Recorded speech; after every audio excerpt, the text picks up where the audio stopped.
On today's show, the guys talk with Andrea Keith. She is the VP of Client Success for EdgeMaker. We've also got the East Initiative update and more here on EduTechGuys. EduTechGuys Radio, radio.edutechguys.com. The opinions expressed under the site and its programs are those of the participants and not intended to and do not necessarily reflect the opinions of any specific educational entity, sponsor, company, state, or government agency.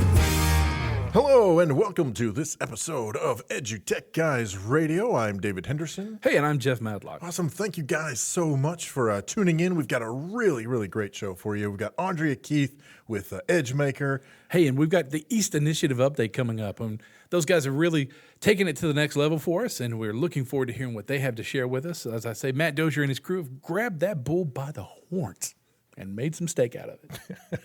And speaking of nice, juicy steak, don't forget to visit us on the web at www.edutechguys.com. That's EduTechGuys, EduTechGuys.com. Heck, just go to Google, type in EduTechGuys or @EduTechGuys, and you're going to find us. Twitter.com/EduTechGuys, you name it. You're going to find us out there in the big, wide world of the web. Our pretty little shiny faces looking back at you. There you go. So coming up here pretty soon, we're pretty excited. Next week, we're going to be heading out to ISTE. And before ISTE, we're on the 23rd, Saturday the 23rd, we're going to be visiting with the Badge Summit folks at Badge Summit 2018. They've treated us exceptionally well. They've treated us so exceptionally well. They did some really cool stuff for us. Yeah, they really did. They provided us with a couple of free registration codes. So we recently held a giveaway, and there were 2 codes that we could give away. So we held a drawing contest, whatever you want to call it, and we ended up with so far one winner, and that is Elena, and she's been contacted, so don't pretend to be her. But we want to thank her so very much for her entry, and then we're going to open up, aren't we? Because our other winner couldn't attend. Yeah, so we've opened up the contest again. So be sure to go to giveaways.edutechguys.com, and you can enter for your chance to win. And we will run that one out for a few days. It'll be all the information will be on that page. And anyhow, we'll run that one, and then we'll have another drawing, and hopefully we'll be able to have a winner that is able to take advantage of free general admission to the Badge Summit. That's $139 value. But in the meantime, congratulations to Elena for winning the first giveaway. Awesome stuff. Awesome. Hopefully we get to see her while we're at ISTE. Yeah. Hey, and if it turns out that if you end up not winning, and or if you just want to get registered and make sure that you've got your spot secured, then you can go over to bit.ly, that's bit.ly/Badge Summit. Hit the tickets link, and you can use promo code TBT for Throwback Thursday, and that will give you a discount off of the regular $139 price. That's pretty awesome. Very cool. We want to thank Noah Gazel so much for his support of EduTech Guys and helping get us the discount codes and the giveaway codes for you guys to be able for your chance to win. Makes it super special. Very special. Very cool. Feeling special. Hey, listen, we're going to be right back after a couple of little announcements from the guys, and we'll be here talking with Andrea Keith. Be right back. You're listening to the EduTech Guys, radio.edutechguys.com. Hey, welcome back to the EduTech Guys. We have our next guest on, and we're really glad to talk with her again. And it's going to be a great conversation, and I'm going to let her introduce herself and tell us who she is and where she's from and all that kind of good stuff. Yeah. All righty. I'm Andrea Keith. I'm the Vice President of Customer Success with EdgeMakers. I currently live in Las Vegas. Go Knights. Yeah, I'm saying, boy.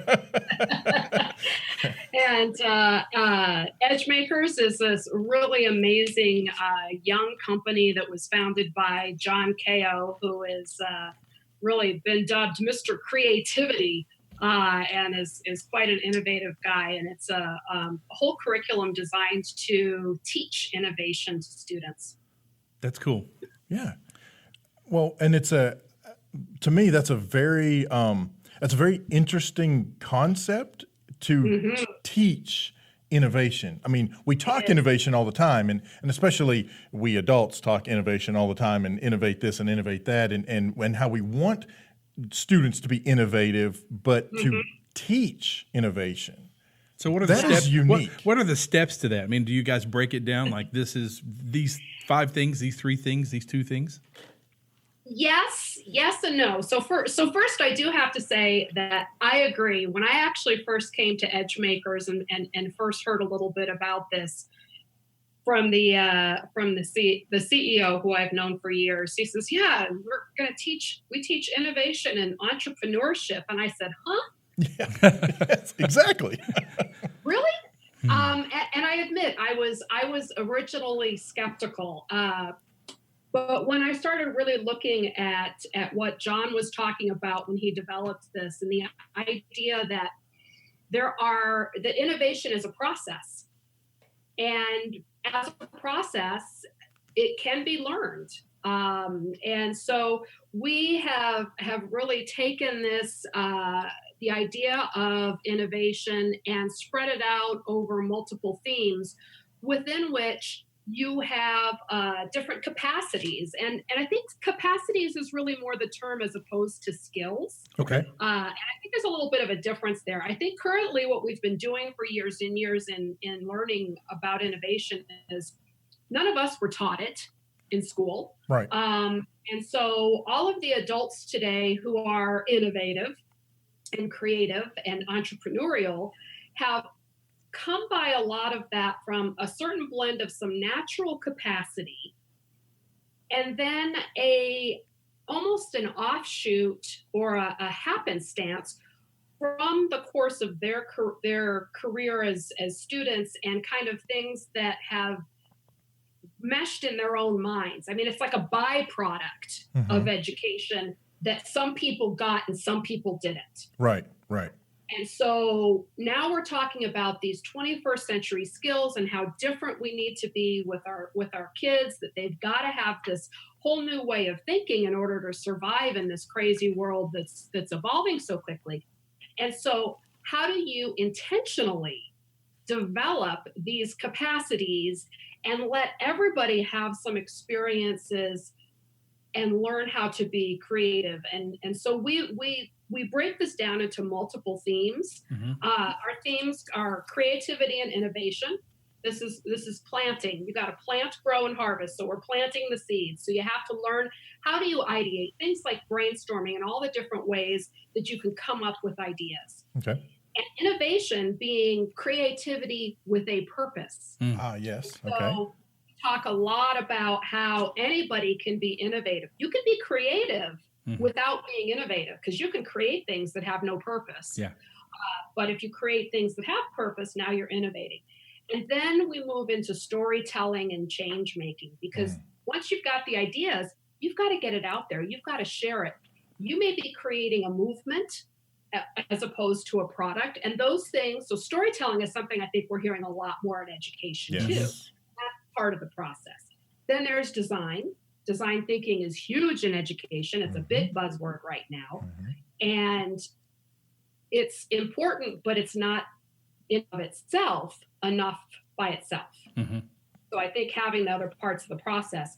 Then we move into entrepreneurship, startups, and those types of things, because that's how you take whatever it is you've created and bring it out to the world. And then woven through that whole thing is the idea of character and collaboration, which are hugely important. And again, character strengths, as opposed to necessarily skills, all of those things can be developed through a lot of experiences and activities. Sure. Absolutely. Well, I love all of those capacities because they just hit the mark. I mean, they actually hit the mark. What's interesting about this is it falls into that tangible feel to me, like you were talking about, the innovative part of it, making this a tangible thing for these students. Because if I went through these courses now and I did the whole program, I could leave high school and go right to work on my own as an entrepreneur.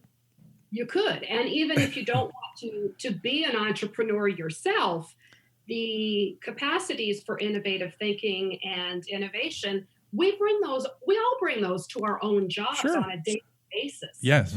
Yeah. So it's crucial. And it's something that when I saw it in action, I was like, okay, yes, I totally get that. And how many schools and districts right now are saying, yes, we want our kids to be innovative. Right. Okay. How do we do that?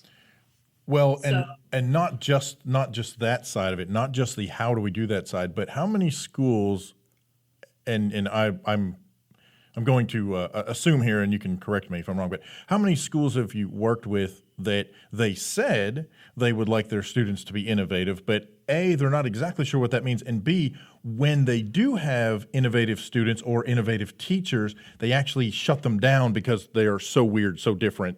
Wait a minute, this is not what we signed up for, right? You're bucking tradition, so now you get that pushback. Yeah. It's funny because that reminds me of what a teacher, one of our Edge teachers, who's done this for a little while now, told me that one of the biggest change she had in teaching her EdgeMakers course was in her own way of thinking. And her big epiphany was that as a teacher, teachers say no to their students a lot. Mm-hmm. And that she felt that it was so freeing in this course to be able to say yes. Yeah, yeah. And I thought, wow, that's a big deal and something that we don't really think about as teachers. I've been a teacher myself, and it wasn't until she said that I went, yeah, we're really good at coming up with the parameters, and you got to do it this way, and it's all about compliance. The whole concept of the EdgeMakers courses is to kind of blow that all up. No boundaries, no limitations. Yeah. No boundaries, no limitations, and it's all about the kids coming up with what they're going to come up with. It's exciting. It's project based. It's activity driven, and it's just different from anything else I've seen out there. I see that model making every student a learner because you have those kids. The moment some kids know that there's a limitation, they shut down. They shut down. Sure. They just go, well, I'm not. I want to do it this way. Nah, I'm not going to worry about it. But once you take that out of the way and the innovative part hits, and they go, wait, I can be creative, but I'm going to take it to the next level. Because and you think about the workplace, you think about interns at a surgery interns. So let's think about doctors.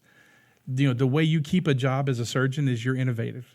And you save lives. So, I'm going way out there, but it's the same thing. You've got to brand yourself wherever you're at. You've got to have all of these parts working together. But like I said, the 5 capacities are wonderful. And I really think the other thing it does for kids is it brings a lot of equity into the classroom, because now you're talking about any kid with any wild idea, or the kids who are maybe a little different, or even, it doesn't even matter, high income, low income, English language learners.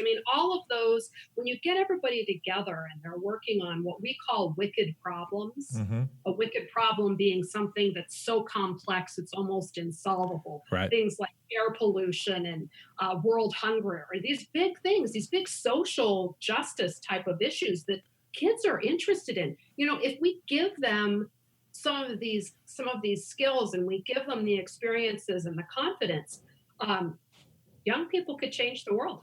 Oh, absolutely, absolutely. And kind of circling back to some of some of those other key concepts, I think it's wonderful that as a part of their learning to be innovative and moving through, those facets up to, entrepreneurial and launch, I think it's very important that you include the character development in that.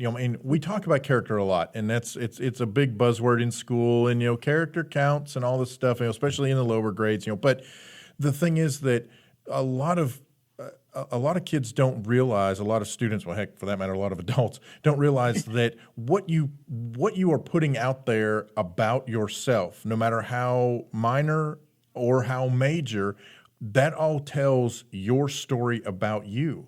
So as you are thinking of these solutions, and you're coming up with ways to solve certain problems, and you're starting to put those ideas out there, and or maybe you've already come up with something innovative and you're starting to quote unquote sell it, get it out there and get the word out there, people are going to believe you and trust you if they believe and trust your character. And, it takes very, very little to trash one's character is very evident, especially in the media, these days, so to me, and I'll shut up here so you can talk, but I think I don't know, it excites me that is part of that conversation, part of that development.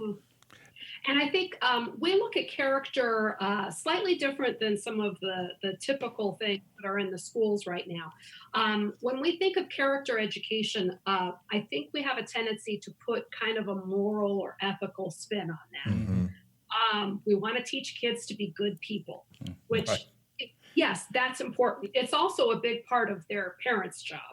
And so in EdgeMakers, we're really looking at some different character strengths as being a range. We're not putting an ethical or a moral spin on it. It's more like, okay, being curious is a character strength. Mm-hmm. And what does that look like? Sometimes being curious might be sitting back and listening. Mm-hmm. Sometimes it may be digging and asking really tough questions, sure. right? And so things like curious, innovative, focused, purposeful, strategic, and enterprising are our main character strengths. Okay, so they're a little different. I think they can go hand in hand with a traditional character education being offered in schools. Sure. But I think that these are also strengths that kids learning what it looks like and what it looks like in others and with a group. Because we have a tendency to look at character as being internal in myself, but it's also how do you present yourself and how do you react and work with other people in those collaborative environments. Sure, absolutely. I think that's great. That is phenomenal. And like you said, it's not necessarily the direction, again, when most people hear character, that's not necessarily the direction people think. I mean, it makes a lot of sense. Yeah. Though. It's very understandable in my point. So, let's talk about the integrating of it, the translation of this to the student, to the teacher. Let's talk about the platform. Let's talk about, how do you get this in the hands of a 21st century learner? Right. So we have multiple courses. Each of those 5 themes that I mentioned is its own 25 lesson course that can be done between 5th to 12th grade. We've got some adaptations for the younger kids and the older kids. And those are meant to be done either in a semester as a high school course or integrated into freshman seminars or other types of courses. We've got some schools that are starting with the first one, creativity, innovation, at the younger grade. And then the next year, they're doing the next course, and the next year, so on and so forth. We also have what we call EM 101, which is innovative thinking. And that's an overview course. It's really designed more for the 9th through 12th grade at this point. And the idea is that is something that can be offered preferably probably to freshmen as kind of an introductory elective. The nice thing is the EM 101 is actually approved in both California and Texas for credit. In California, it's called an A to G approval, which is G's or elective courses that are recognized by the universities. And in California, actually, all of our courses are approved. We just got EM 101 approved in Texas, and we expect to see that increase. So that's a nice way to put it into a high school curriculum. Sure. But we also do see a lot of folks doing it in the younger grades as an ongoing course of study that students might start with and then build on each year. So, okay, so as this gets rolled out, is there a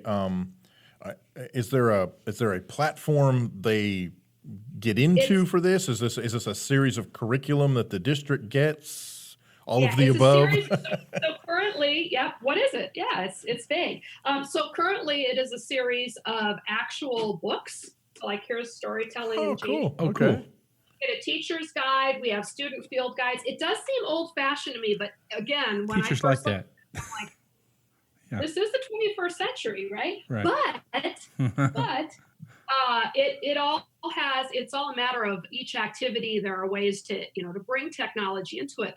We also have this EdgeMakers Studio, which right now only has the EM 101 course, and that's the teacher's information available. It's online, and it integrates with Google Apps. So the teachers can use Google with their kids. We are looking to get all of our courses online in that way, but that's for the teachers. We're at this point, we're really not looking at putting like a full LMS or student course online. And primarily it's because when you really start looking at these are project-based, they're activities, it's kids interacting, it's kids creating things and creating videos. And I think that in a lot of ways, it would be pushing it into a realm just to say it's online. Right.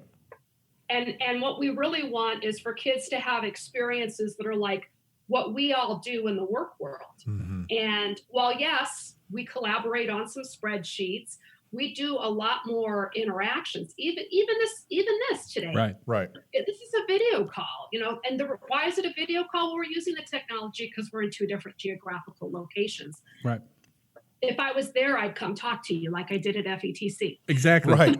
Yes, exactly. Well, and I think to me, I think that's a key component, and for me anyway, one of the key selling points, frankly, that the skills, not skills, what was the word you used? Capacities. There we go. The capacities you're trying to increase in these students, they are actually beyond technology. Right, you don't want to limit what the students envision as they learn these capacities as well. I have to have technology for that because if I don't, we only used video conferencing for that particular thing, or that was the primary way. That was primarily the way we were communicating. So I can't really do this collaboration without video conferencing. No, Exactly. You can sit here at the table. Isolation. Right. Yes. Right. I mean, the whole point of all of this is the interactions between people and how we can create something bigger beyond what's just me. Right. Well, and we've noticed with the kids nowadays, I have a daughter that's going to grad school and I have a daughter that's entering college. So, I've got that zone. And it's all about social media, but they understand the branding aspect of it, and they understand about actual experiences, and we're getting back to that they're when I take an older person to a real startup and they go, why is there a climbing wall and beanbags, and what's with the ping pong tables, and they don't understand that a lot of work gets done in that environment, that collaborative environment, and this is helping those students. And this is what's interesting about this: the capacities that students in an area that's, say, a rural area, they can learn about this where they're not going to learn about it in their community because it doesn't exist yet. And so this preps them for that next level in so many levels. I get it now. So the light bulb is on. That's right. Awesome. But So it's funny. We also believe that teachers and administrators need to become edge makers as well. So our professional development starts with an intensive. It's actually called EdgeMakers Intensive, but it's a 10-hour, a little bit online, and then a full busy day where we take the adults through each theme to solve a problem in their own school or district, because none of us were taught this. And if you want to be able to guide students through these experiences, you've got to have some of it yourself. yeah, Well, and I think that hopefully, anyway, by having those folks, and frankly, I think especially in my experience anyway, if you have everyone from the topmost administrator, and I hate to use the word down, but that's, when you're looking at an organization chart, it flows down, but, all the way down to whoever it is, bus drivers and custodians and whoever is, quote unquote, at that low level of the organization chart, by having all of those folks go through that, at least for me anyway, my hope would be that if anything, there is a potential change in culture of that environment if that environment has not necessarily been open. I just had I just took part in a massive discussion online with lots of different folks, and that was the conversation was about how you have certain innovative teachers who are considered, kind of the cuckoos of the school district, and how often they are just, they're completely deflated and they're berated and they're torn down because of the culture of that particular environment. And so they end up, conforming to the way we've done things for the last 50 years. So I think it's great that you have that EdgeMakers intensive. I think that is an awesome idea. And that's exactly why, because districts want to have kids be innovative, but they've got to have a culture of innovation themselves in order to foster and nurture that. Yeah. So how's it looking? So have you got some good timelines yet? I mean, I know this is all, it changes regularly. So are you seeing really great successes in the schools that you're in? Are you guys having a really good It's early response? days still, but yes, we've got some very successful schools, California primarily, where they've offered the courses and gotten some really good feedback. We have got a whole bunch of new folks coming on board. In fact, one of my primary responsibilities is making sure that we've got our own capacity to train more EDGE teachers, because they have to have the training before they can deliver the courses. And so, that's what I'm working on this week, because we got a lot of good stuff coming down the pike. And John Ko is out there talking to all kinds of people, and not just in the U.S., but actually all across the world. So we're really hoping to see it take off, because I think we need it. We desperately need something to be able to get everybody on the right train, and to do more for those kids who don't happen to be in that cuckoo innovative teachers class. Right. Yes. Well, I love that you are working to help schools, help students become innovative, learn what that means, because as we said at the very beginning, there have always been innovative people who have been doing, these fringe crazy things, launching, cars into space, right? Almost despite the education they had, right? I mean, really, that's what it boils down to is traditionally, those are the folks who are doing the crazy things that, sometimes work, sometimes don't, but they didn't, for lack of a better description, they didn't let their education beat it out of them. They still had that spark in them, that flame that wouldn't die. And I think it's awesome that you are helping ignite those flames in the students and teachers and administrators and anyone else who's taking part. The community. Yeah. I mean, really lighting those flames. So hopefully that will build those entire districts full of folks who innovation isn't the weirdo. If you're not innovative, you're the weirdo. Yeah. I mean, I know I'm still a weirdo. That's not PC, I know, Well, but some of us like being classified as being weird. I like being weird. So I have a question. So if any of our listeners want to catch you guys this summer, want to hear John or hear you in person, and come by and visit and get a little one-on-one time, where can they find you guys this summer? I know you're going to be out and about. I would say that the big one coming up is ISTE. Yep. Cool. We'll be there. We've got a booth at ISTE, and actually working on getting those things together. John's probably going to be there for some media meetings and things like that. They're potentially might keynote the next year. But if you don't know anything about John Ko, you should Google him. Cool. He's really an innovative guy. That's cool. Yeah.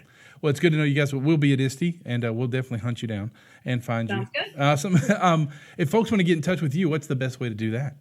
The best way to get in touch with us is to connect via email. Okay. And and that's just my personal is Andrea K at EdgeMakers.com. But you can just send also to info@edgemakers.com, and we have the website as well. Yeah, EdgeMakers.com. Awesome. I tell you what, we've got to get back together before, during the fall, especially after school starts, again, and let's see what's going on with you guys and what successes that you're having. So sounds good. Once again, Andrea, thanks for being here with us. Thank you, guys.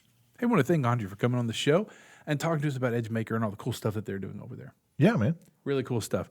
Hey, you know what time it is? It's time not for a Google update, but for the Old East Initiative update. So we're going to take a listen to the East Initiative update, and we'll be right back after this. Hi there, I'm Jerry Prince with the East Update. When looking at some of the projects East students undertake, it is simple to play armchair quarterback, taking note of what we would have done differently. These projects can appear to be simplistic, but at the core there are many moving parts, each with challenges on their own. Today we give an update on a story we talked about a few months ago about Little Rock's Don Roberts Elementary students.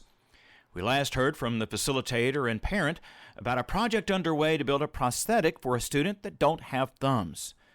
We recently visited with the students working on the project about their process of getting a working model. And we kind of narrowed it down to a few prototypes and found one that would go, which is, and so we met with a community partner from Hanger Clank Prosthetics, and he kind of helped us figure out like the angle the thumb needs to be in and what we need to do with the thumb. Working with their client, the process of scanning and even creating a mold did not give them a working base for the development of their prototype.